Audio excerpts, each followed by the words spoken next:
A paz do Senhor, meus irmãos. Vamos ler Gênesis 11:31. E tomou Terá a Abrão, seu filho, e a Ló, filho de Arã, filho de seu filho, e a Sarai, sua nora, mulher de seu filho Abrão, e saiu com eles de Ur dos Caldeus para ir à terra de Canaã. E vieram até Arã e habitaram ali. O texto ele fala sobre a decisão do pai de Abrão, que vem a ser Abraão. Confesso que eu havia lido já várias vezes, mas depois me chamou a atenção, porque quando ele sai de Ur dos Caldeus, esse Terá, o objetivo dele é ir até a terra de Canaã. O objetivo de Terá, que é pai de Naor, Arã e Abrão, é de ir até Canaã. Mas quando chega na cidade de Arã, ele morreu, que é o versículo 32. 205 anos ele tinha, morreu em Arã. Morreu sem alcançar a terra que ele almejava, que era Canaã. É possível que Deus tenha dito duas vezes a Abraão: sai da tua terra e da tua parentela, com uma comparação com Atos 7, quando Estevão fala, né? Então não há contradição. Deus pode ter falado com ele em Arã, pode também ter falado com ele em Ur dos Caldeus, certo? Que ele parte com toda a sua família. Depois que morre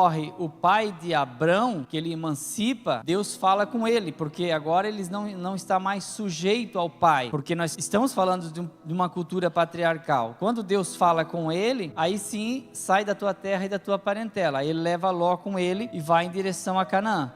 Quando ele chega em Canaã, Deus faz a promessa para ele: essa terra que tu estás, te darei a ti e seus descendentes, e em ti serão benditas todas as nações da terra.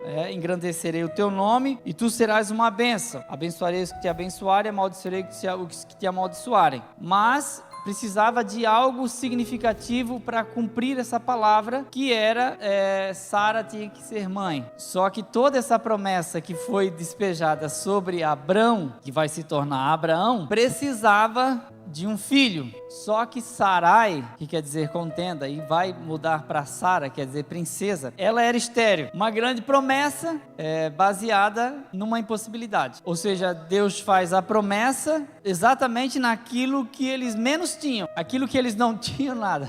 Carioca, vai vendo, Jeová. Naquilo que eles não tinham. E eu vou falar sobre mulheres estéreis. Mas assim, eu não vou falar todas. Também não tenho o objetivo de exaurir nenhum sentido bíblico. Eu não tenho condições para isso, mas à medida do possível eu vou falar algumas, tá? E a primeira delas é Sara. Só que ela é muito parecida com Rebeca e Raquel num quesito: as três eram estéreis. E o mais interessante é que as três têm um marido que recebe a mesma promessa, porque lá em Hebreus diz que Abraão, Isaque e Jacó moravam em tendas, herdeiros da mesma promessa e com a mesma necessidade, ter filhos, e com a mesma impossibilidade, a esterilidade da esposa. Só que nesse mundo, que é diferente do nosso, nesse mundo uma mulher estéril, ela não era só discriminada, ela era condenada, e ela ficava isolada, sozinha com a sua dor. Não havia palavra de ânimo, não havia nenhum tipo de incentivo. A sociedade condenava. Ela não tinha filhos porque pecou. Ela não tem filhos, ela atrasa a vida do marido. E era uma exigência para que se cumprisse a promessa, era gerar filhos, mas era o que ela menos tinha. Teve um casal que falou comigo há um tempo, e eu não me lembro qual é o casal, mistura muitas coisas que eu ouço de casais, e eu também nem iria dizer onde é, mas não me lembro, sinceramente eu não me lembro. Sei que eles falaram comigo, eu não me lembro se eles moravam com a sogra ou nos fundos da casa da sogra. Nada contra as sogras, tá, irmãos? Vou deixar tudo certo já para mim não ter problema nenhum, para não me incomodar. Mas a sogra, ela queria tanto, pastor Mocionei, que eles tivessem filhos, que ela começou a cobrar, tipo assim, e daí? Vai dar neto? Só que uma gota que pinga hoje não tem problema, mas se pingar todo dia no mesmo lugar, imagina um teclado de uma nota só, enjoa, cansa. E essa irmã veio falar comigo, ela em lágrimas, que ela não sabia o que fazer. Quando ela saía para varrer a calçadinha da porta que ela abria, a sogra já: e aí, deu enjoo? Tá grávida? Eu quero neto. Ela disse para mim que é tão terrível essa cobrança dela se ver na obrigação de gerar, que a ansiedade chega a um nível que fica impossível. Então assim, quando a gente está para gerar algo dentro de nós, isso não pode ser fruto de uma cobrança excessiva. Você não pode se cobrar tanto assim. Por que tem muitos casos de mulheres? Não foi o nosso caso, mas muito caso de muitas mulheres tinham desejo de ter filhos, depois que adotaram, engravidaram. Porque a autocobrança, ela diminui E junto com a autocobrança, a ansiedade também vai embora. Falou aqui o ansioso, né? Lutei muito, tenho conseguido vencer a ansiedade. Mas assim, a ansiedade, ela é destruidora. Não só nesse caso de gerar, mas até o propósito de Deus em nós, às vezes, pela nossa exigência e pela nossa pressa, também fica comprometido. Porque a gente quer tudo para um dia só. O trânsito diz isso. As pessoas estão com pressa, né? A vida cotidiana exige isso. É tudo para ontem. As pessoas querem tudo para ontem. E aqui nós vemos essa mulher, uma das mais importantes da Bíblia, Sara, debaixo desse processo, dessa dificuldade, e por que não dizer esse jugo? Primeira coisa, ela é uma das mulheres mais citadas na Bíblia, e a única na Bíblia que nós sabemos a idade que tinha quando morreu. É a única na Bíblia que nós sabemos a idade das mulheres, certo? Em segundo lugar, como que a gente lembra de Sara? Quando a gente ouve a palavra Sara, mulher de Abraão, o que a gente lembra? Não sabe esperar. Queria que alguém ali colocasse Gênesis 16:12, até pra gente acompanhar fica melhor. Eu estou trabalhando em Penha, irmãos, então às vezes é difícil chegar, mas aqui estou. Cheguei um pouco mais cedo. Gênesis 16:12. Será que tem alguém ali hoje? Não? Então vamos abandonar. Não quero cobrar ninguém. Pode deixar, pastor. Se não tem. Gênesis 16:12. E ele será homem bravo. Será que é isso mesmo? 16:12? Eu coloquei errado. 16:1, desculpa. Ora, Sarai, mulher de Abraão, não lhe gerava filhos e ele tinha uma serva egípcia cujo nome era Agar. Eu já falei isso aqui, achei engraçado falar de novo. Agar, muito mais nova que Sara. Sara fez a proposta para Abraão ter relações sexuais com ela. Abraão olha para Sara, olha para Agar e diz: ó, eu vou fazer esse sacrifício, vou fazer esse esforço. Só o que a gente entende aqui? Ela é conhecida como uma mulher que não sabe esperar. Disse Sarai a Abrão: eis que o Senhor me tem impedido de gerar. Entra, pois, a minha serva, porventura terei filhos dela. E ouviu Abrão a voz de Sarai. Eu vejo o casal aqui, ela muito mais espontânea, muito mais expressiva, a Sara muito mais à frente, e eu vejo Abraão mais um camarada mais calmo, mais quieto, mais na dele, porque tem casais e casais, e os casais são diferentes. A gente não pode ficar criticando o casal, porque é o jeito de viver. Às vezes você trabalha numa obra, que o casal parece que vai se divorciar por causa da construção, porque eles não se entendem, e há casais que terminaram por causa de uma reforma, porque um queria cor de um jeito, o outro de outra, queria um balcão, o outro não queria, e brigaram até se divorciar. Ou uma casa cada um resolvia, né? Como aquele casal que um orava por uma Belina e o outro orava por um Del Rey. Aí a fábrica inventou a Belina Del Rey, resolveu o problema dos dois. Só que na vida não é assim, às vezes não dá para fazer vontade dos dois. Só que cada casal é assim, sempre tem uma mulher que ela é mais espontânea, mais conversadeira, que ela toma mais à frente, que ela resolve mais problema, e o homem fica lá cuidando de salvar o mundo, mas ela está lá resolvendo essas coisas. Tudo bem, não há problema algum, não há problema algum.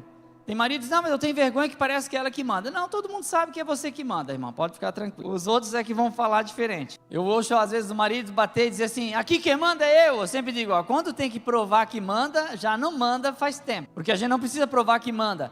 E eu descobri, vivendo e aprendendo e apanhando, que no casamento a gente não precisa testar quem manda, e nem provar quem manda, e nem lutar para que fica na liderança ou não fica. A gente é uma carne só, e a gente conversa e resolve junto, e fica tudo certo. Ah, mas vão criticar, vão criticar. Se o casamento é bom, vão falar, se é ruim, vão falar, mas enquanto fala, a gente melhora. Em terceiro lugar, Sara é vítima da sua própria precipitação, que é Gênesis 16:5. Então disse Sarai a Abraão: meu agravo seja sobre ti. Agora ela põe a culpa nele.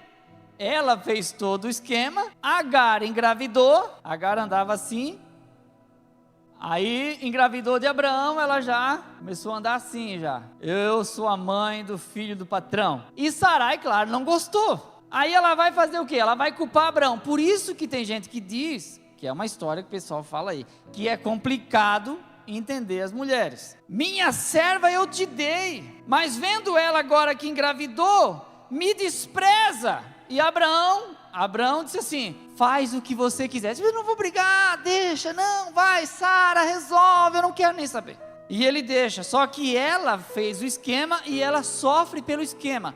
Resultado do quê? Da precipitação. Porque existe uma coisa chamada tempo. E o tempo é o nosso aliado. Mas às vezes o tempo é o nosso pior inimigo. Porque muitas coisas que nós almejamos dependem do tempo passar. Não que Deus dependa do tempo, mas porque a gente precisa de maturidade, oportunidade, capacitação, uma série de coisas. E durante esse tempo, a gente enjambra, a gente inventa coisa. A gente cria situações. Sabe quantos anos passou da promessa até essa situação aqui de Agar? 10 anos. Ela não imaginava que ela ia esperar mais 15. Se nós não entendermos isso, se o Eliel não entender isso, ele morre na praia. Porque o tempo, irmãos, o tempo não anda com pressa, ele é o tempo. E eu descobri que Deus não tem pressa. A gente que gosta do Salmo 70, versículo 1, apressa-te, Senhor, mas é nós. Mas não se precipite no meio do tempo.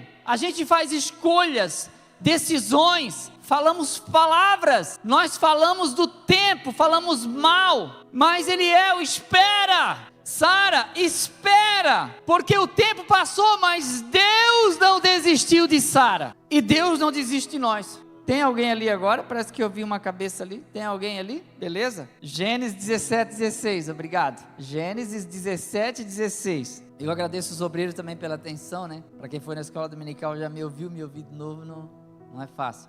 Vocês imaginam a minha esposa que caminhou comigo muitos anos, quando eu pregava todo final de semana, imagina ela, e o meu filho, como não sofreram. Eu a abençoarei. Está falando de quem? De Sara. Mas só que Abraão já é pai. Por isso que eu digo, irmãos, é uma coisa muito interessante isso aqui, que é o tópico seguinte, mas eu não vou entrar agora. Eu a abençoarei, por meio dela darei a você um filho. Sim, a abençoarei. Eu vejo às vezes o casal que é dividido. Deus me abençoou. Eu tenho um ministério, tá aí a tua mulher o quê?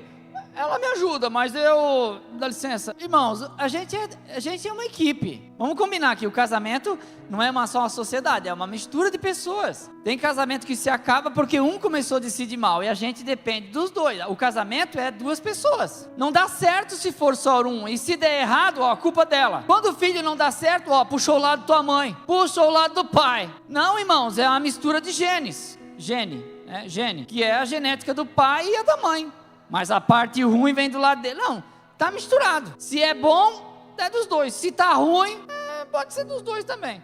Mas assim, nem tudo é culpa dos pais, né? Em casa não tem em quem colocar a culpa, porque é adotivo, os dois. Então não tem esse é teu, esse é meu, é nosso. A gente se vira aí para ajeitar. Dói a cabeça às vezes, mas dá muita alegria também. Vale a pena. Então Deus está falando para Sara, eu abençoarei ela se tornar mãe de muitas nações, porque ela pensou que pelos erros dela, ela foi esquecida no propósito e no plano. E eu estou falando com alguém, não sei se está me ouvindo em casa, não sei se está me olhando aqui, ou se está aqui entre os obreiros, que pensa que por causa de alguns erros, foi deixado para trás no plano de Deus. Só que em Sara eu aprendo, por isso que é culto de ensino, em Sara eu aprendo que tudo o que ela fez e ela enjambrou, Deus considerou, mas Deus está dizendo, mas Sara, eu não me esqueci de ti, eu ainda estou te abençoando. Porque tem muitos de nós que quando erra, a gente quer jogar todo o plano de Deus no lixo. Você não vai fazer isso. Mas é meu último culto. Não é! Porque tudo que Deus falou está de pé. Você está vivo ainda, você não está vivo? Quem está vivo aí diz amém. Olha, quanta pessoa viva. Ele está vendo? Então o Salomão escreveu, para quem está vivo ainda há esperança, porque é muito melhor um cão vivo do que um leão morto. Você ainda respira e Deus ainda está vivo e poderoso. E Ele não vai jogar a criança junto com a água do banho. Deus sabe nos limpar, nos lavar, nos segurar no colo e jogar água suja fora. O povo não faz essa diferença, mas Deus faz. Mas a gente não vive para o povo, a gente vive para Deus. E Deus é o renovador de sonhos e propósitos aqui essa noite. Tem esperança, tenha fé, pelo amor de Deus. Sara, tenha fé. O primogênito que Deus escolhe aqui, 17:21, querido, do mesmo livro de Gênesis. O primogênito que Deus vai escolher não é o primogênito de Abraão, 17:21. O primogênito é de Sara. A gente sempre fala de Abraão, né? O primogênito de Abraão. Quem que é o primogênito de Abraão? É Ismael. Quem é o primogênito de Sara? Mas o que Abraão disse quando Deus prometeu para ele que faltava um ano? Viva Ismael! E o anjo falou bem sério, não, dá licença, deixa eu conversar com a Sara. Dá licença um pouquinho. O Abraão feliz, eu estou garantido. Sara que se vire. Mas Deus está dizendo, minha aliança porém será confirmada com Isaac. Filho e Sara te dará por essa época. Ano que vem, marca a data. Janeiro? Mais ou menos por esse tempo. Aí ele disse, não, aí é demais. Aí Abraão, o pai da fé, lançou sobre o seu rosto. Eu acho que ele deitou no chão e riu. E disse assim, há um ano, a um homem de 99 anos. Tanto que lá em Hebreus diz que ele já amortecido. Essa palavra amortecido você já entendeu o que é. Já amortecido. E Sara riu e disse, mas tendo já passado o costume das mulheres, não dá mais. Mas o anjo sério, mas para com isso, daqui um ano. Deus é tão tranquilo, assim, Eliel, deixa o tempo passar. Deixa o tempo passar. E outra coisa que a gente tem que aprender é não só deixar o tempo passar, mas deixar as pessoas passarem também. Deixa passar. Eu venho todo dia de Penha. Quando tem uma apressadinha querendo passar, eu saio. Vou passar. Passa, meu filho. Está com pressa, está com mais saudade que eu, vai. Está sem paciência, mas se bater, vai para o hospital. Lá no hospital é chamado de quê? Paciente. Aí tem que ficar paciente. É boa, né? Aí tem que esperar. E a gente às vezes não espera. Então deixa o tempo passar. Mas o cabelo está ficando branco. Mas o propósito de Deus, ele não envelhece. A gente atrasa às vezes, mas se a gente está na direção de Deus, a gente deve descansar nele. O problema é que a gente quer arrumar tudo de uma vez só. A gente quer ajeitar tudo um ano só. Não, esse ano eu caso. Passou 2023. Estamos em 2024, você não casou? Meu Deus, e agora? Fica tranquilo. De repente não casou porque Deus não quis. Não ficou rico? Que dó. Talvez esse ano você fica. E se não ficar? Que tenha saúde para viver mais um ano. Ah, mas eu queria ficar tão bonita. Ou tão bonito. Às vezes as pessoas mostram a foto de um namorado. Para mim, de homem. Olha que lindo. Eu não acho bonito. Portanto é ter saúde. Tendo saúde e sendo trabalhador, bonito não vai sair da minha boca porque eu não acho. A mulher até acha, mas homem não dá. Não é que eu seja machista, mas é que eu não acho. Eu não tenho como dizer algo que eu não acho. Não acho. Pronto. Hebreus 11:11, querido, por favor. Ela recebeu uma coisa, poder. Se ela não recebesse isso, ela não iria gerar. Pela fé até Sara, embora estéril e idosa. Duas coisas. Eu não sei se a gente está nessa situação. Mas a minha situação, Eliel, é muito difícil, é muito complicada. É difícil. E ela tinha essas duas situações. Para quem não tem promessa, está idosa, estéril, não tem problema nenhum. Não tem problema. Vai viver a vida tranquila, vai aproveitar seus dias com os sobrinhos e pronto. Mas aqui tem uma promessa, só que ela está estéril e idosa. Mas ela pôde ter um filho. Essa palavra pôde, depende da versão, diz: e Sara, idosa, recebeu poder. Irmãos, o que faz acontecer na nossa vida não é o meu esforço e não é o tempo meramente, é o poder de Deus na hora certa se manifestando. O problema é que a gente pensa que é nós que fazemos. Não é, irmãos. Não sou eu quem abre a porta. Quem abre a porta é Deus. Eu não me abençoo. A mão de Deus está em cima de mim. Ela que me abençoa. E as bênçãos de Deus enriquece e não acrescenta dores. Não é uma coisa individual. Não é o querer humano. Tem um texto que eu gosto muito que está em Eclesiastes que diz assim, isso não depende de quem quer, pastor José, e nem de quem corre, mas de Deus que se compadece, que aparece em Romanos 9, se eu não me engano. Até eu falei domingo na escola dominical, amei Jacó, aborreci Esaú. Não adiantou correr tanto para nascer primeiro, puxou o calcanhar do irmão, nasceu agarrado ao irmão, e Deus está dizendo, fica na tua que o outro, você que vai ser escolhido, não precisa ficar puxando o calcanhar, não precisa ficar passando pelo teu irmão, não precisa, a bênção já foi dita a Rebeca, o maior servirá ao menor, acabou! Deus pôs a mão, está abençoado, irmão. Deixa o coração tranquilo e deixa o tempo passar. Deus está cuidando do teu casamento, do teu lar, cuidando da tua vida financeira, do propósito dos teus filhos. Deixa tudo nas mãos de Deus. A Bíblia diz, inútil será repousar tarde e comer pão de dores, porque Ele dá aos seus amados o sono. Porque se o Senhor não guardar, em vão vigia a sentinela. Se o Senhor não guardar a cidade, em vão trabalhos que edificam. Se Deus prometeu para Sara, Ele dá um jeito de cumprir. Sara, não é você, é o poder de Deus. E quando Deus te der, não é você, Eliel, é Deus. Você não é maior, você não é melhor, você não é mais especial do que ninguém. Porque Ele separou um povo todo seu especial, não é um. Nós somos um povo especial, zeloso de boas obras, não é um. Deus vai usar um para cantar, para pregar, para ensinar, vai se destacar um pouquinho mais, mas ninguém é maior ou melhor, é o mesmo Deus que opera tudo em todos. Descubra qual é a sua vocação e sirva, porque o nosso trabalho é servir. Rebeca, a segunda mulher estéril, não conheceu Sara, e era água e vinho. Rebeca, água, e Sara era vinho. Dizendo assim, uma diferente da outra. Por que ela não conheceu? Por quê? O Isaac não queria casar, porque ele era o bebezão da mamãe. Nada contra os que não querem casar, pelo amor de Deus, de repente não é essa a situação sua. Você é livre para não querer. Eu achei que eu ia ficar celibatário, que eu ia servir só ao Senhor e fazer a obra, até eu queria ser missionário e tudo, e solteiro. Aí quando eu vi a Kátia, eu vi que eu não tinha chamado. Eu disse, não vai dar. Aí eu perdi a fome, me apaixonei e queria casar de todo jeito, com 17 anos. Aí me segurei até os 18, mas não deu um ano. O dia que eu vi ela, o dia que eu me casei, não deu um ano. Rápido, não vai perder tempo também para quê, né?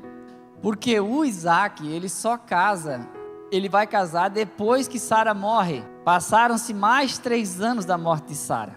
E ele só casa porque o Abraão tomou a iniciativa, meu Deus, esse menino não se mexe. Gente, vamos lá. E ele estava lá muito bem cuidado.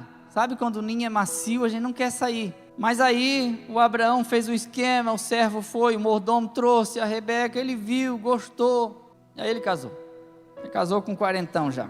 Mas ela não conheceu Sara, porque Sara morreu com 3 anos antes, com 127. Em segundo lugar, ele foi um conforto. Queria que o amado colocasse Gênesis 24, 67. O que o poder do lar faz? Gênesis 24 e 67. O que o poder de um casamento pode fazer? Pode destruir a vida de alguém e trazer arrependimento, mas quando dá certo, é uma árvore da vida. Isaac levou a Rebeca para a tenda de Sara, sua mãe. Rebeca se tornou sua mulher. Ele a amava. Isso aqui é muito importante, porque assim, vai chegar uma época na vida da gente que tudo o que vai sobrar para nós casados é uma boa de uma conversa, e para isso a gente tem que gostar da voz da pessoa e amar, que o amor ele resiste, a paixão se acaba. E outra coisa, profundamente, e nela ele encontrou consolação depois que sua mãe morreu. Quer dizer, ele perdeu a sua mãe Sara, mas ele recebeu uma esposa maravilhosa que o confortou. Eu sempre digo, gente, às vezes Deus tira algumas coisas de nós que a gente não queria que Ele tirasse, mas Ele tem pessoas e coisas para colocar no lugar. Eu sei que é difícil, mas Ele tem.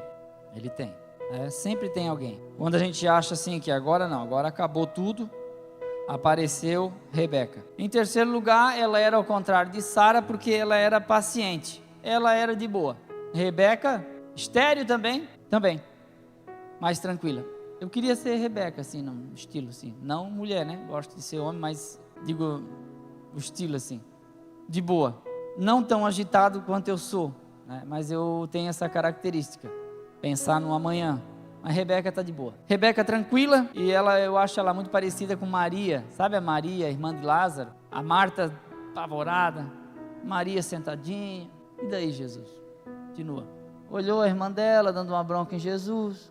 Olhou para Jesus. Tá bola, continua, deixa eu aqui. Quando o irmão dela morreu, Jesus chegou.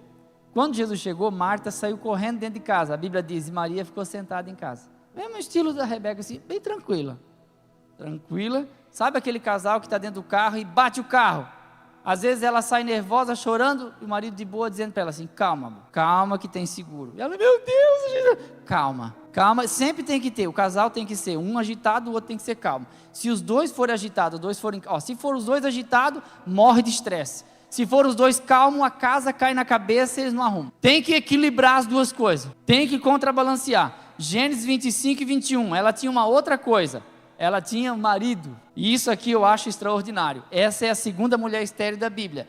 Isaac orou ao Senhor em favor de sua mulher, não foi só ele, tem pelo menos 6 mulheres estéreis na Bíblia, talvez eu não fale todas, mas não foi só ele. Eu sei que Abraão não fez isso, eu sei que Jacó também não fez, de fazer uma campanha de oração e ficar só com ela. Jacó teve Bila, teve Zilpa, teve Leia, teve Raquel, aquela confusão toda em casa.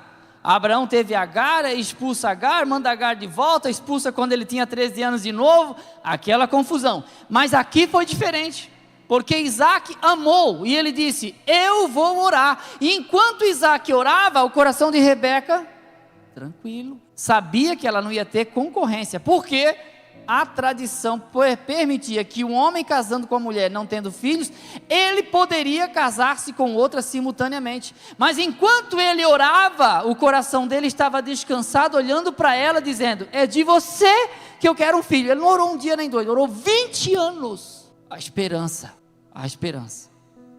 eu acho muito linda essa história, a esperança que ele tinha. E o Senhor ouviu a oração de Isaac, e Rebeca ficou grávida, gêmeos ainda. Demorou uma vez 2. Glória a Deus. Tem coisa que empaca e não anda, mas quando Deus abre a torneira, vem com força, vem para valer. É extraordinária a bênção de Deus. Às vezes não sabe nem como aguentar tudo, mas quando Deus abre a porta, abre a porta. Demora às vezes, mas quando abre, fica aberta para um bom tempo. E eu vejo isso aqui. E além de ela ter um marido crente, ela também era crente, né? Versículo 22, o seguinte, querido, por favor, ali, os 2 bebês lutavam um com o outro no ventre da mãe. Ela poderia ir para qualquer lugar perguntar, de modo que ela consultou o Senhor a esse respeito. Ela não tinha ultrassom, ela não tinha plano de saúde, nem médico, nem nada. Ela tinha que fazer o quê? Senhor, estão lutando aqui, o que eu faço? Resolve isso. O Senhor me colocou nessa, agora me ajuda. Os filhos lutavam. E o Senhor vai responder, versículo 23. Os filhos do seu ventre se tornarão 2 nações desde o começo. Serão rivais. Uma nação será mais forte que a outra. Seu filho mais velho servirá ao filho mais novo. Só que ela orava. Ela também orou. Ela também fez a parte dela. E ela também buscou. E ela obteve a resposta. E quando ela obteve a resposta, ela fez uma coisa errada, porque ninguém é perfeito. Ela escolheu o filho da promessa. Ela escolheu amar Jacó. E Jacó era aquele camarada da tenda. A Bíblia diz que ele era da tenda. Para não dizer assim, jogador de videogame, aquele cidadão só dentro de casa, entendeu? Mas Esaú não, Esaú era da caça. O Esaú estava lá arrumando as flechas para ir caçar no dia. O Jacó olhava, isso é besteira, rapaz, tem cabrito aqui, isso para lá. O Jacó, ele era o cheirinho da Rebeca. E o Esaú era de Isaac. E aí eles dividiram os filhos. Sempre que os pais escolherem um para amar, os filhos brigam. Porque eles lutam pela atenção dos pais, quando eles sabem que não são preferidos. E muitos irmãos acham que Deus prefere mais uns do que outros. Eu já ouvi alguém falar e me perguntaram: olha, fala aqui só para mim, Deus tem ou não tem os queridinhos? Eu disse: olha, na verdade, Deus nos ama de uma forma igualitária. Mas enquanto a gente começa a obedecer mais, praticar mais a palavra, pesquisar mais, conhecer mais a Deus, a gente começa a experimentar mais o seu amor. Mas isso não significa mais ou menos. Eu não acho que a gente seja diferente nisso. Deus nos deu oportunidades iguais, mas as nossas vidas são diferentes. A gente nunca vai pregar igual você pode pregar, chacoalhando paletó igual um pregador, mas não vai ser você, vai ser o pregador que você imita, não é verdade? Por que eu prego assim? Porque eu não tenho voz para forçar a minha voz, para pregar igual um pregador de verdade. Então eu ensino, e eu prego assim, ensinando, tranquilo, de boa. Mas agora eu vou me sentir inferior? Já me senti muito, mas hoje já tenho sido curado, sabe, dessas coisas, então eu já não me importo mais. Então assim, antes de você olhar de baixo para cima para a vida de alguém, pense, essa pessoa não é maior, ela é diferente só. Ela tem um dom diferente, ela fala diferente, ela age diferente, ela vive diferente, é o jeito dela ser. Não persiga, não mata, não se sinta menor por causa disso. Ninguém é maior nem melhor, irmão, nós somos todos servos de Deus. E pronto, já descansa seu coração. E descansa, irmão, descansa. Sabe, às vezes assim, mas eu queria pregar. Mas eu queria sentar para ouvir. Às vezes você olha para alguém e diz: como eu queria estar ali naquela empresa. A pessoa olha para você e diria: como eu queria um serviço assim, ó, igual do Jairson, dono da empresa, sai, vai a hora que quer. E às vezes a gente olha para o outro e pensa: meu Deus, era para ser assim. E às vezes ele olha para o outro: não, eu queria daquele jeito. Como eu já falei aqui uma vez, o camarada pulou de um prédio e se matou lá, caiu na calçada. E vinha alguém puxando uma carrocinha com uns 3 cachorros dentro, um monte de papelão e latinha para vender. Parou do lado do corpo e disse assim: que vida triste. E continuou arrastando a sua carrocinha de papelão. Aí eu descobri que rico não é quem mais tem, é quem menos precisa. A nossa insatisfação está na comparação com o outro. E às vezes a nossa insatisfação está em olhar a vida do outro e querer igual. É o exemplo da terceira mulher estéril para encerrar, que é a Raquel. Ela era amada, preferida de Jacó, mas ela rivalizava com a sua irmã. Ela não se sentia em paz. Por quê? Porque ela tinha inveja. Gênesis 30, versículo 1, por favor, queridos, se puder colocar ali. Gênesis 30 e versículo 1. Quando Raquel viu que não dava filhos a Jacó, teve inveja da irmã e implorou a Jacó: dai-me filhos ou eu morro. A inveja, ela vai gerar um certo desespero. Você sabia que em Mateus 27 diz que por inveja os sacerdotes, membros do Sinédrio, queriam dar um fim em Jesus, porque eles não falavam como ele e não faziam os milagres que ele fazia. E aí por inveja o queriam prender. Por inveja a Raquel não se sentia feliz por ter um marido que a amava. Ela simplesmente não conseguia ver os benefícios que ela tinha por causa da inveja. A inveja, ela escraviza e ela destrói os nossos sonhos. Para de olhar para a vida de alguém que está brilhando e olhe para dentro de você. O que você tem em casa, ou seja, o que você é, o que você tem, o que você faz, o que você pode, o que você consegue ser e fazer, qual a sua habilidade, o que você consegue fazer.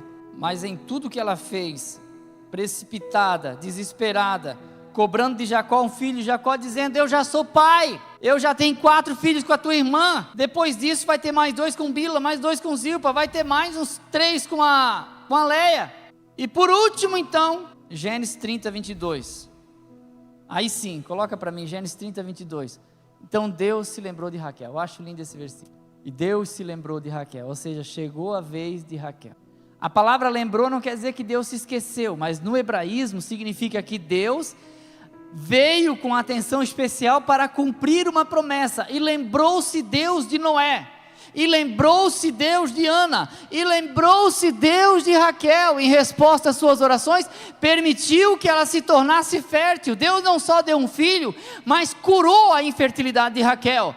E lembrou-se Deus de você, o que Ele nos deu de privilégio. Você tem saúde, você tem vida, você não tem tudo o que você acha que merece, mas Deus já tem dado muito mais do que nós podemos agradecer.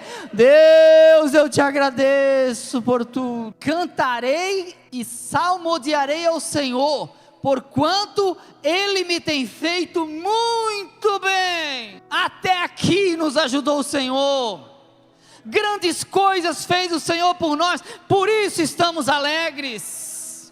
O Senhor é a minha força, de quem terei medo? O Senhor é quem me guarda, Ele, aquele que te guarda, não tosquenejará. O guarda de Israel não tosquenejará. Deus é o nosso refúgio e fortaleza, socorro bem presente na angústia. Não temeremos. Você tem medo do amanhã? Não temeremos.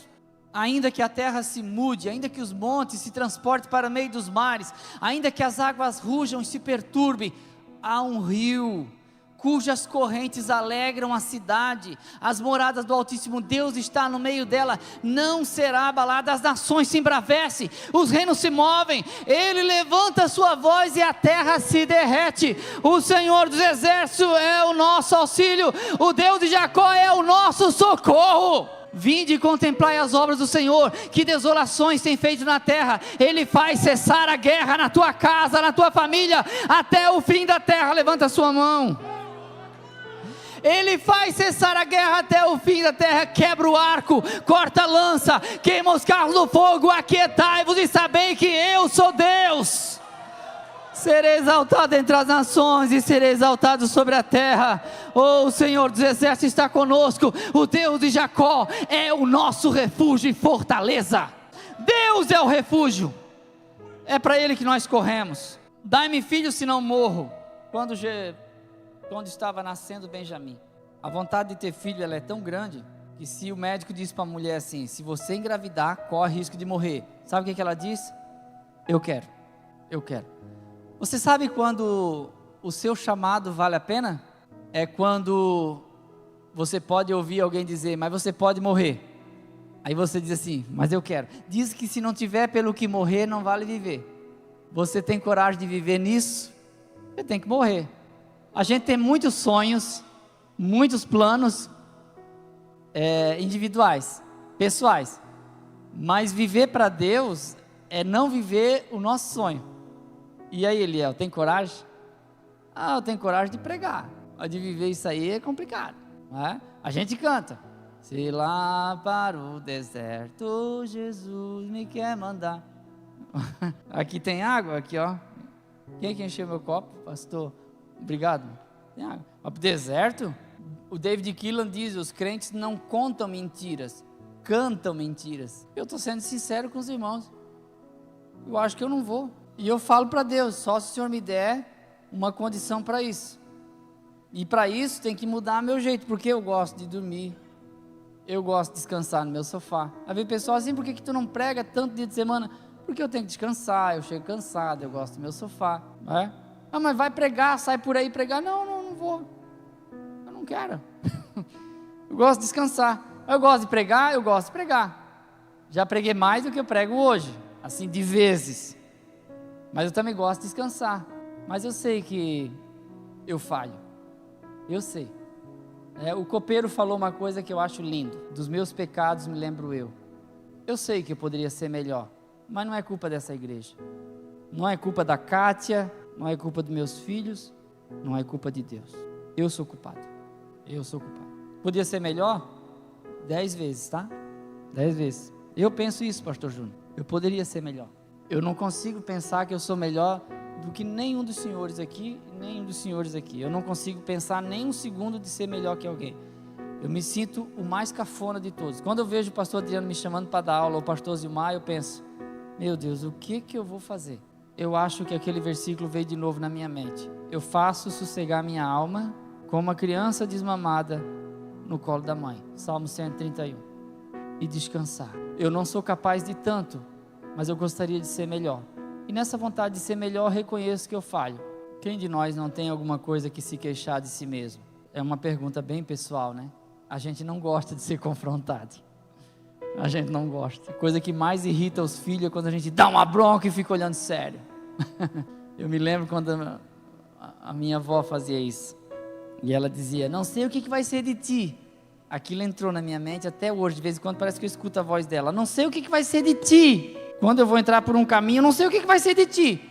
Eu comprei um Fiat Uno zero, fiquei lá todo feliz, animado, fazendo o maior da mala, vindo lá de Guaramirim, meu tio do meu lado, chuva, e eu uma mãozinha no volante, e outra descansando. E ele olhando, de vez em quando passava numa poça d'água. Daqui a pouco ele virou para mim, eles me chamam, a minha família me chama de Léo. Léo, com chuva, as duas mãos no volante. Eu peguei e coloquei a outra mão e fiquei bem quietinho. Gente, até hoje, cada vez que chove, a voz dele soa dentro do carro. Léo, com chuva, as duas mãos no volante. Irmão, quer permanecer firme e fiel? Vigia os teus pensamentos. Não te deixe levar. Resista ao desânimo, à vontade de ficar em casa, de olhar defeito nos outros. A igreja de Jesus é perfeita. A igreja humana tem falhas, mas a de Jesus é perfeita. Ela não tem mácula, não tem mancha, não tem ruga. E eu posso agradecer a Deus que Ele faz meu coração descansar nele. Amém, pastor Zimar? Obrigado.